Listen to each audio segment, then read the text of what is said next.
Today's connected world leaves no room for errors. Neustar reliably secures those connections. Neustar's cloud solutions, which include web application security, DDoS protection, DNS services, IP geolocation, and threat intelligence, ensure network availability across the globe. With over 20 years of award-winning security experience, Neustar proudly enables and protects digital assets of some of the world's largest enterprises. Find out how your company can benefit from the power of Neustar's trusted connection by visiting securityweekly.com/Neustar. Secure your world with Neustar. Always on, ultra secure.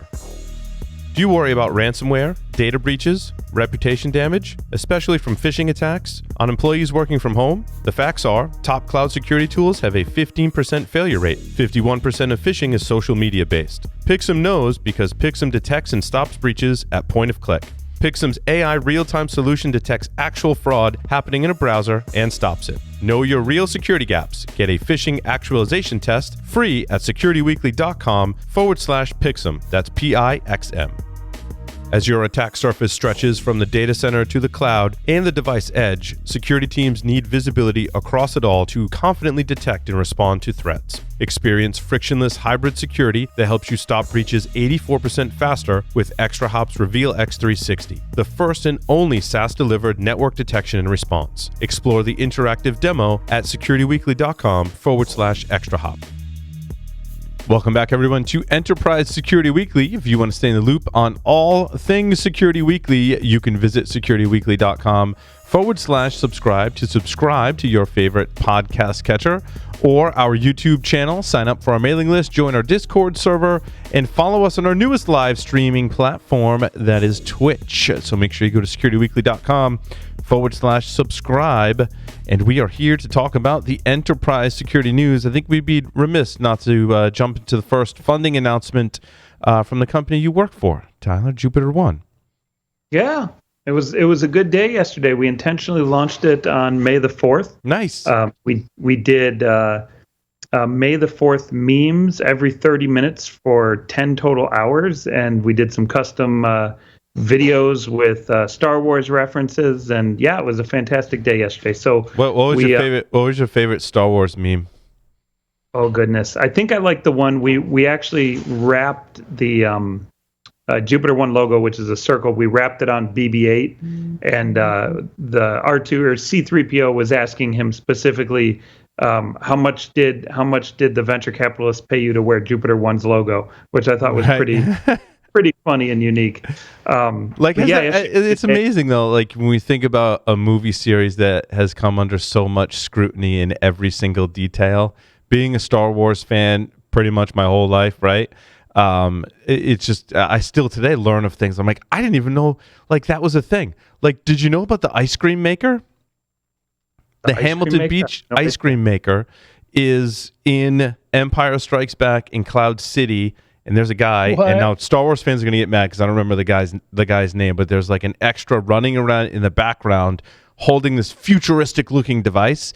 It's a Hamilton Beach ice cream maker that was used as the prop. So at Star Wars conventions, they'll dress in the orange jumpsuit and they'll hold the ice cream maker and they'll run around it's like I forget what they call it, the running of the, I think it's the person's name, in the script. I'm like, I didn't know that was a thing. Wow, dude, you went so deep right there, like it's hardcore. That's deep, right?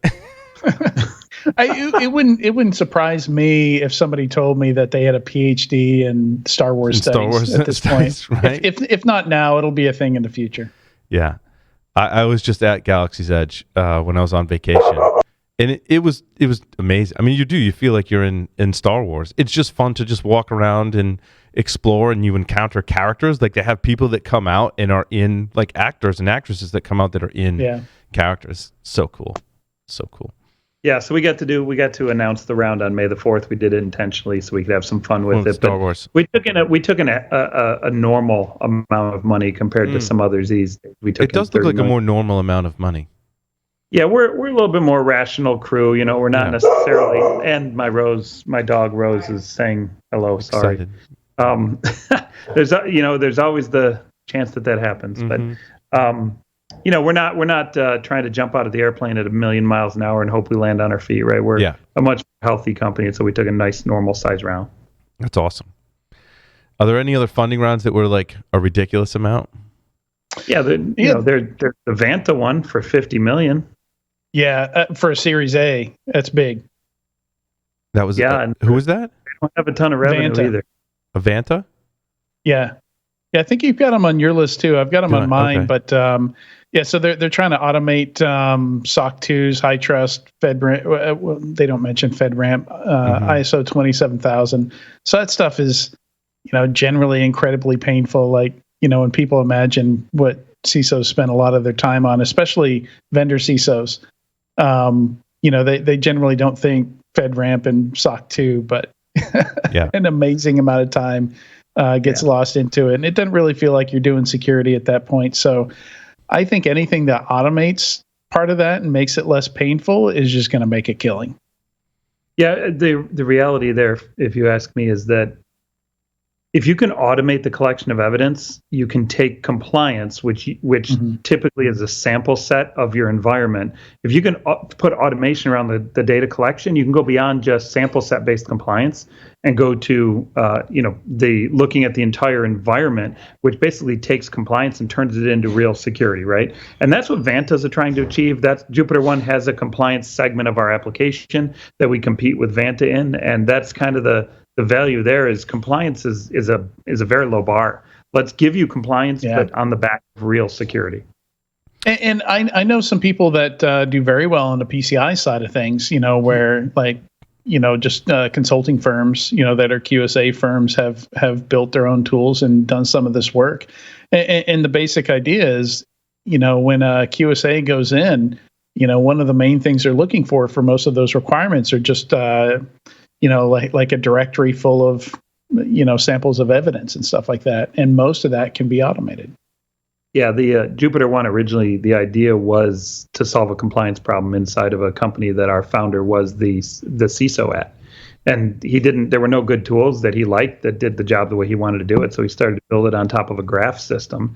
And, we went well beyond compliance. We have like 4 or 5 different use cases, from security engineering to compliance to, cloud security management. But the point is that, it's the compliance stuff. I'm a little surprised at the size of funding for Vanta, but good for them for being able to pull it in. Sysdig raised a hefty amount, $189 million in a Series F. Series F. Insane. Yeah. At that point, I start to get a little worried, about what the exit options are going to be there. So I did some analysis of that, and I think the valuation was 1.1 billion. So a unicorn. And they do mention they've got 450 enterprise customers, but almost a little defensively say that their top 50 customers, the average deal size is around $500,000. So with a little napkin math there, maybe they're doing 50 million, in revenue, which maybe puts them at like maybe a 22x multiple, which is, sounds about right, but it seems to me like their space is just getting more and more saturated. Mm. Adrian, did you look at the total amount into that company, total funded amount, or no? The total funded amount was 300 something, I believe. Okay. Yeah, I was just curious how big the latest round was in relation to the total funding amount. Sounds like pretty big. 395 is the total, and this is 189 this round. Half of it in one Series F shot. So either they've had significant growth, or there's pretty significant secondary selling of shares getting out pre-IPO. Yeah. And they say they're growing a lot. They're talking about I forget how. Yeah, so they've got 300 employees now, and planning to grow that by 150 more by 2022. So they're cranking out the features too. They had an article that said they're launched, which I really like this. I love this. In fact, this is runtime detection and response for AWS Fargate. If you've ever experimented in Fargate, like you get stuff running, and then you're like, how do I know like what's really happening in there, kind of thing? And they seem to address that concern that I had when I did a Fargate experiment. I was like, that's great, but like, how do I know like what's at? Because like they're my containers, but they're really like their containers. It's this really weird, like hybrid sharing of containers. Is that how you understand it too, Tyler? Yes, ish. That sounds about right. I'm not a Fargate pro by any means. I think that's some next level stuff that I haven't had the opportunity to develop on, but that kind of as a service model is definitely coming, and finding ways to secure those applications is going to be a difficult process for AppSec in general. Yeah, because it's not like I have my own containers and I can put them in Kubernetes, but it's also not that I have serverless or cloud native stuff. Fargate's like somewhere in between. And that's where I think Sysdig was smart to talk about audit trails, rapid response, capture files for everything that's happening in your workload, and things of that nature. I think that's really smart play. Yeah, I mean, differentiate themselves technically as well as from a funding perspective, and off they go. At the end of the day, their whole bag is going to be measuring and monitoring and getting telemetry on runtime of every possible thing that they can get it on. Right. And the broader they can go, the bigger their company will be. Yep. Yeah, so that definitely fits. Also, in the AppSec space, Palo Alto Prisma Cloud, unprotected VMs and container security. I thought this was interesting because they're talking about auto detection and auto protection for hosts, automatically detecting unprotected virtual machines on AWS, Azure, and Google Cloud, seamlessly deploying Prisma Defender, Cloud Defender, to help ensure VMs are not left unprotected. Also, some anti-malware capabilities at runtime, which I think that was kind of an interesting play. Simplified compliance, containers and serverless applications, and open source license monitoring. So I kind of summarize this as I think this, and I could be wrong, but if I look at Palo Alto's acquisitions, I think Bridgecrew, Apparetto, PureSec, Twistlock, and Redlock have probably all been contributing to this like vast list of features in this product announcement, which, hey, if they can make this work, that's pretty awesome, because that's a pretty impressive list of acquisitions. Yeah, that's the reinvention of application security that I was talking about a few years ago, going from static analysis, dynamic analysis, SCA, and saying that was AppSec, and saying, great, okay, that's left of prod, that's dev side. Let's ignore that, and how do we do it in a modern world at runtime? And that's where you start to see all of those, those collection of different groups of telemetry and data that allow you to make intelligent security decisions. That's what they've rolled up, and that's what Prisma Cloud has claimed to be for the last few years. But they're kind of now saying, hey, look, we figured out how to put this all together into a single unified system, and here's all of the features that it can truly provide. Right. That's a lot of work to put all those. It's been a huge project. It's been an absolutely enormous project for the last 5 years or something that they've been running, but it's working, right? Palo Alto revenue's flying. Their stock is doing well, and I think it's been one of the few effective roll-ups I've seen tried over the last 10 to 15 years. Like VMware did a mediocre roll-up attempt and kind of fell off the planet. Cisco has tried a few security things and does okay, and they have some good solutions. But Palo Alto's either they've figured out how to roll it up and get the tech to work, or they just got a really good marketing program over the top of it. It could be both. This is true. Yeah. And the thing about cloud is you got to keep up with it.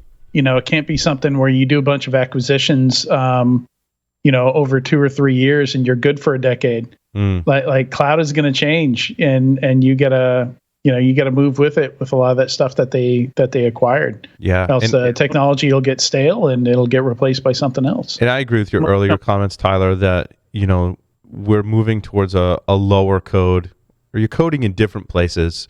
Low code and no code solutions, I think, will become more prevalent. I look at what Microsoft's doing, even not just with the Azure, but Office 365. Most companies, when they hit the size of Palo Alto Networks, can't innovate. They just have no capability to innovate, no matter what they do. And Palo Alto Networks has done a good job of doing an acquisition-based innovation and pulling it together. So I don't see that stopping either, because the leadership there has a vision of what the future looks like, and they're doing the right things. Speaking of acquisitions as well, Rapid7 has made, and Tenable both have made some acquisitions that are flirting with this space as well. And Rapid7 had a pretty good article that, the difference between Kubernetes security and container security, I think if you're not advising and deep into the AppSec space, but you're working in security in an enterprise, it's a good article, it's a good primer to understand that securing the container is one thing, back to your comment, Tyler, about shifting left and some of those traditional things that we've done. Now you've got to secure the container, which is more like code, which I like the way they phrased that, and that Kubernetes security is more about your infrastructure security and a little less about code, although there's still some code-based stuff in there as well. Yeah, no, I would agree completely that Kubernetes is more an infrastructure story because it's more about deployment, spin up, spin down. Yep. But at the end of the day, really the easiest way to think about this is anything that you say as code, security as code, policy as code, infrastructure as code. If it's as code, you're developing it, and it can be secured as code, right? And so that's kind of the fundamental shift that's driving that. Also, go ahead. Not Tyler, Adrian. Adrian is not Tyler. No. Only one Tyler this week. Also, that's right. You guys had both Tylers on. I was just going to pivot off of that to the Imperva acquisition of CloudVector, since that's an API security company. Is that where you were going also? Well, I like it as a direction because I think what we've seen in the market is API security becoming just a feature of your cloud and or AppSec suite, right? I think there's a lot of individual companies that are focused on API security, and that's great, but we're starting to see them get swallowed up and it becoming a feature. And I think it's worth thinking about who inside the business owns these different tools. So API security, that should sit with whoever's managing the WAF, whoever's doing AppSec. It makes sense for that to go together. And Sysdig, a lot of what they do, it's cloud engineers, security engineers, cloud security engineers. So I think when looking at a lot of these acquisitions, we have to look at it through that lens, like who's the buyer, that they're already selling to, where they can maybe upsell some of this stuff. And I think going back to Palo Alto looks kind of interesting when you look at some of their acquisitions through that lens, because I'm not sure everything in Prisma Cloud points to a single buyer. There's different pieces in there that are probably owned and managed by different people. But then when you look at, even their legacy stuff, the next gen firewall stuff, a lot of the stuff that plugs into that doesn't all sit with one group either. It all rolls up to the CISO, I think. I think that's the catch, right? Is there's influencers and users, and it all generally, for most of what Palo Alto's rolled up, is it all rolls up to the CISO. And so if we can once say you get into cloud, I'm not sure that's true. Is it always? Not always, right? There's exceptions to every rule. That's what makes it a rule. But at the end of the day, the majority of it rolls up to the CISO. Now, yes, there's some gray area between the infrastructure leadership and a security leadership. And I hear that a lot in some of the calls that I have with large enterprises, is they're literally going through that transformation. They're saying, how do we provide a central security model now for our application development teams and our infrastructure teams, given that everybody kind of does what they want and, that's a distributed build model. So it's definitely going to be neat to see how the buyer personas and influencer personas change over the next year. Yeah. Yeah, and API security is a tricky one. Tyler has visitors. I do. Yes. He came to say hello. He's not the one that barked earlier. He's like, it wasn't me, Bogey? Dad. Yeah, this is Bogey. He's like, I'm a good one. What's interesting with API security, though, is, there's different forms of it, right? I mean, you can develop your own application and build API calls into it, API infrastructure into it, or you can utilize the API gateway, and then that becomes more of a cloud configuration thing. So it straddles a lot of different areas within app and infrastructure security. Yeah, definitely. SBOM also. Yep. SBOM everywhere. Another thing I wanted to say real quick, I'd almost forgotten that Imperva was, I think Thoma Bravo still owns them. And I was doing a little looking on Thoma Bravo, and noticed in a one of the communities I'm in, and she's talked about it a lot on Twitter. Kelly Shortridge pointed out Thoma Bravo, depending on how you look at security companies, you could say they're the biggest security company out there. If you look at all, they own like 12 pretty much pure play security companies now. And they just picked up Proofpoint. Did you guys cover that last week? Did that break last week? Yeah, it was on the list. I checked that. Yeah. Gotcha. I assume they did.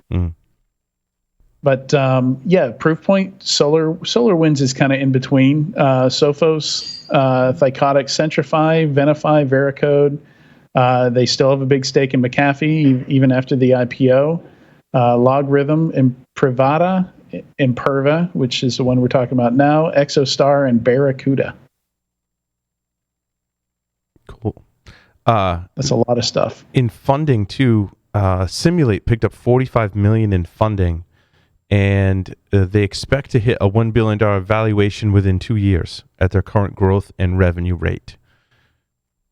Which we'll see. Sure. In breach and attack simulation, who's the first unicorn. I got to imagine there's not a unicorn in that space yet. But I think that's exciting. I like this. And it'll be interesting to see whether or not it's a category that stands on its own, or like API security becomes a feature. We're going to be doing product testing there too. Yep. Yeah, we all know a guy that knows that market very, very well. Somebody on this show. I'd love to hear his opinion, and let's put a stake in the sand, Adrian, and say who the first unicorn is going to be. The first unicorn in breach and attack simulation. I would have expected it to be. So I haven't followed this nearly as closely as I have in the last couple of years. I even worked for a vendor in this space a little bit, but I would have expected it to be Safe Breach, either Safe Breach or Attack IQ. Interesting. We'll have to put it on my whiteboard as a prediction, and we need a date for the over under too. Yeah, I'm not going to go that far. Safe Breach was the first, one of the first. Yeah, I think they got. If you just look funding wise, they were out ahead in terms of raising earliest and raising the most earliest. Mm-hmm. Yeah, if you use that as the measuring stick, right. But very interesting space. I'm still very bullish on this space, and I think it's important. If it's used right. I didn't like the direction some of them were going in, where trying to automate all of it, just ends up a numbers game, and a lot of what comes out of the product, is in danger of just becoming more noise, that flows through the security department. And I just can't overstress its importance as the one product that you have that makes sure all your other security products are doing their job right, at least in terms of detection and prevention. Right. Be interesting to see. And they all rely heavily on MITRE ATT&CK, which just got an update for MITRE ATT&CK for containers, which I thought was interesting. Yeah, it's nice to see them continue to build out MITRE ATT&CK for different use cases, because it's obviously very useful. It's caught on. We see people using it graphically within their product, like Upticks has that kind of graphical map, where at a glance you can see where different detections fall on MITRE ATT&CK. It's great when you're reading analysis of new malware. A lot of the blogs that get in reports that get posted, it's just become standard now to throw that MITRE ATT&CK map in there, and at a glance you can tell, how a piece of malware functions. How it's leveraging, different features. And where you need the protection or detection to protect against it. Let's see. I thought this one was kind of interesting. Sectigo acquires SiteLock. SiteLock we recognize as that little lock thing that goes on the websites. Apparently, I didn't know this. I'd be curious to see, maybe in future product testing, Adrian. One of their claims at SiteLock is automated content management system, vuln scanning and patching solutions. And one of the conversations we've been having recently is you want to protect your web apps, separate the ones that you are writing and developing yourself from the ones that you're pulling off the shelf, such as WordPress or some other CMS. I think how you scan and secure them is very different from the one that you are writing yourself. And interesting if there's more, or maybe perhaps better solutions for automating the scanning and patching of those CMSs, which has always been a nightmare. Yeah, I mean, I'm not sure you want to auto publish your vulnerability scan results. You know? Yeah, I'm not a big fan of the SiteLock in similar things where they're like, oh, publicizing that this is protected by whatever. Never been a big fan of that for obvious reasons. Right, because obviously you don't want to do that. Like there's only one state you ever want to see your SiteLock in, and that's green. Secure. Bright green, super secure. Nobody's ever going to install a widget on their website, that's in danger of telling people leave the site immediately. Right. Yeah. Nobody's ever going to do that.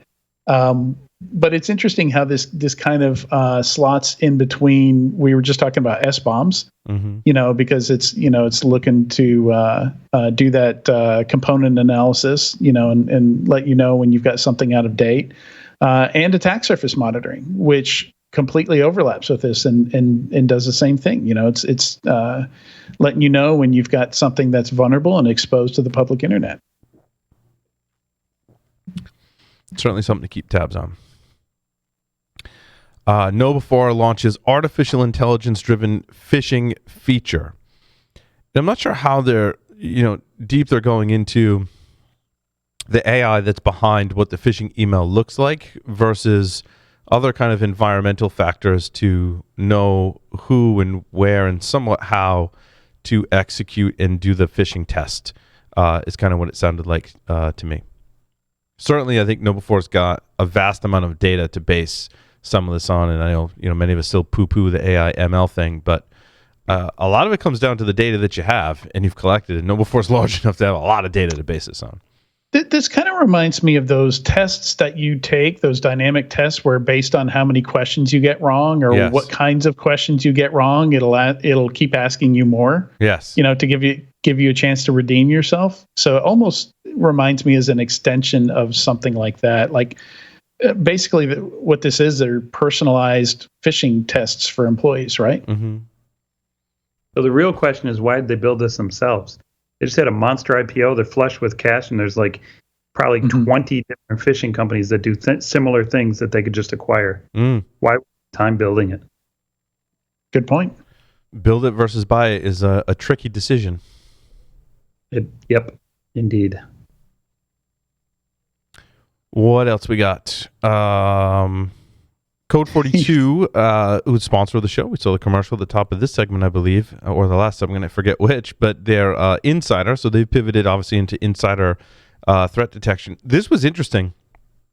So they have what I believe is an agent-based technology, and they'll likely be coming on the show for an interview that we can get in deep as to how their technology works.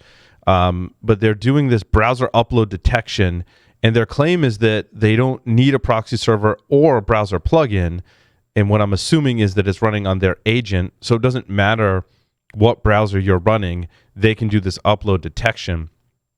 And it sounds kind of wonky at first because we have seen solutions that are a browser plugin and tout that as the feature.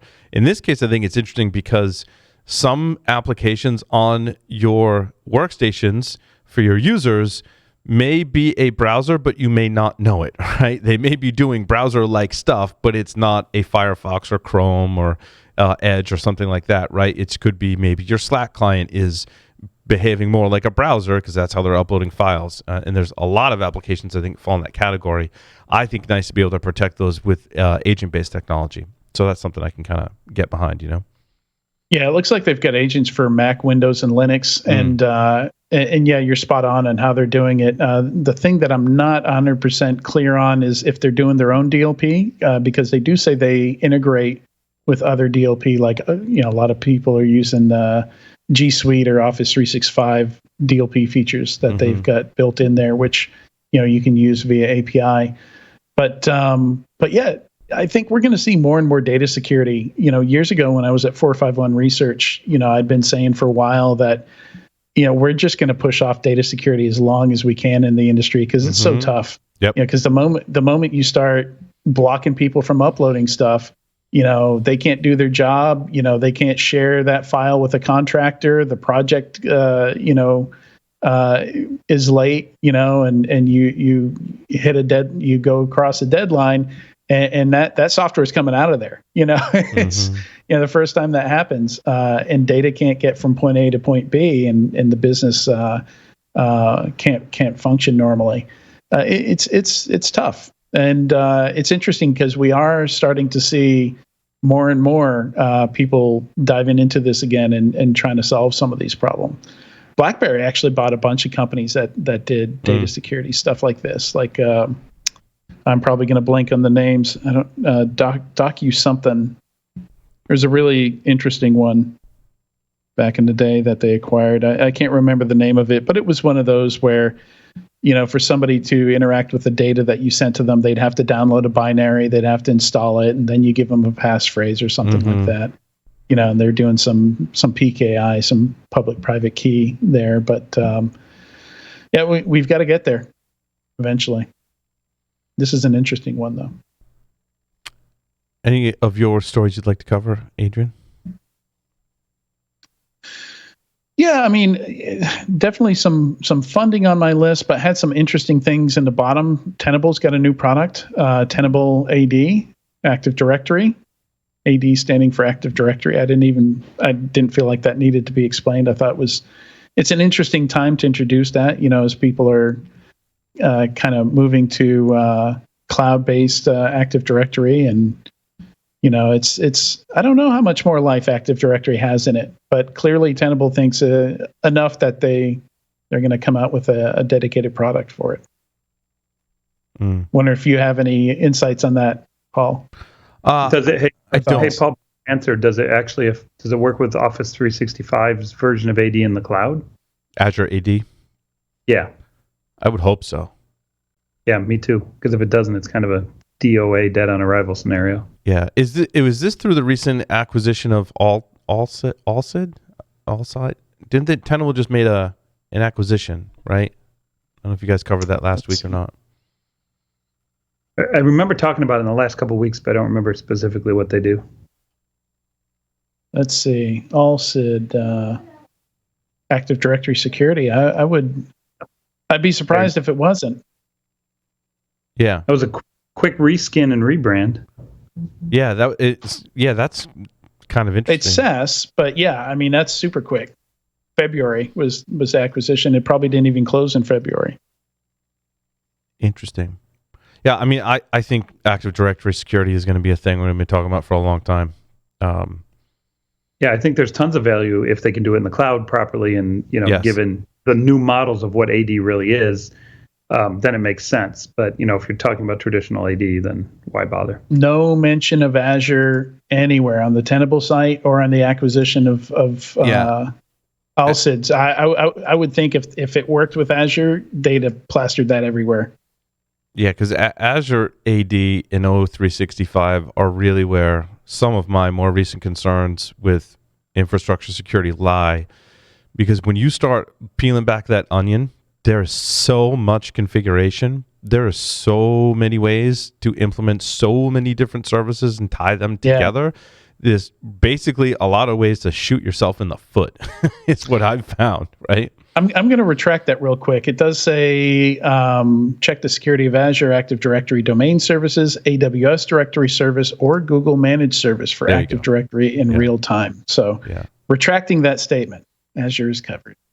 Yeah, I mean, having looked into the Power Suite of tools and all of the suite of applications Microsoft has, it's amazing. But if you don't have a team that's keeping on top of it, I truly believe you need a third-party tool to help you make sense of that all. I know there's some like real hardcore Azure AD type folks that can help you secure it more natively. I think that's going to be the minority. I think the majority of enterprises are going to have some type of product that's helping them keep tabs on all that. And the last thing I want to mention, if you haven't hit the link for number 9 under my show notes, the Signal tries to run the most honest Facebook ad campaign ever, immediately gets banned. Freaking hilarious. There's some real like kind of gossipy. Falls in my category. Maybe we need to tag like gossipy kind of news. I don't know if you folks followed the whole Basecamp tragedy, I would call it. Yeah. I've followed some of that. Yep. I can't.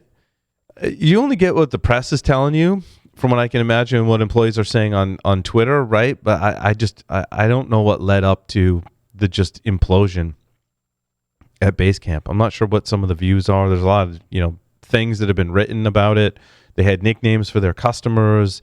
They made sweeping policy changes at the company, which they made fully public, and then lost a third of their workforce to a severance package.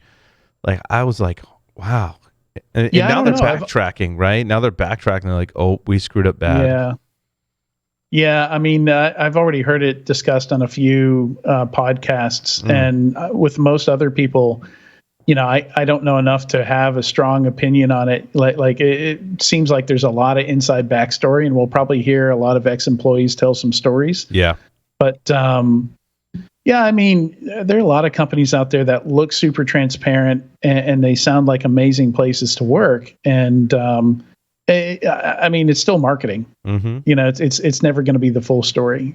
So it'll be interesting to see what comes out.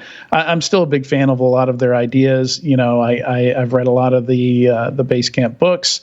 Right. Big fan of Jason Fried's his position on productivity, and his take on meetings and things like that. I still share his TED talk from like 2007, 2008 with folks that feel like they're drowning in meetings. But yeah, the Signal thing I thought was fantastic because they actually use ad data to expose the level of information that advertisers have on you. Oh, interesting. Is that what they did? I just saw this on the surface. That's why I say click the link, because there's some great examples of it. Like, you'll get this personalized ad that basically exposes all the creepy level of data that ad tech has on you. Oh, that's the ad that Signal took out, was basically an advertisement that was showing you what on Instagram, I believe. Yeah, showing you like what you could. Immediately got banned on Instagram. That's crazy. Signal's been making some bold moves, and I just have to say I'm applauding their efforts, because there was the whole Celebrite thing, and so if you're trying to analyze a phone that has Signal on it, they're actually exploiting some vulnerabilities in Celebrite. They've been doing some just amazing kind of advocacy for privacy and rights, which I think is great. It's great to see some ballsy stuff, to see a company doing some ballsy stuff like that. And it's interesting when we talk about well-funded companies, publicly traded companies, and then you look at Signal, and they can operate completely autonomously. I mean, they don't answer to anyone but themselves, and the app is free. It's amazing. Very different from any of the different ways to build up a company. So, Moxie did a great interview with Joe Rogan. I encourage people to go listen to that to kind of get inside the mind of some of the people behind Signal, like Moxie. So, he talked about the model. Mm-hmm. Yeah, and he gave a great talk on, that was kind of not anti-decentralization, but kind of playing devil's advocate to everybody thinking that decentralization of infrastructure and services and social networks and things like that is going to solve all these problems. And he kind of provides that, that opposing perspective of, well, actually, decentralization or centralization does a lot of good things also. Mm-hmm. And it's a super interesting talk that I encourage people to go out and check out also. I still need to watch the full. I have a hard time getting through full Joe Rogan interviews. They're so long. 3+ hours sometimes. Almost as long as this news segment. Exactly, which I think we should wrap up. Adrian and Tyler, thank you so much. Thanks everyone for listening and watching to this edition of Enterprise Security Weekly. See you next time.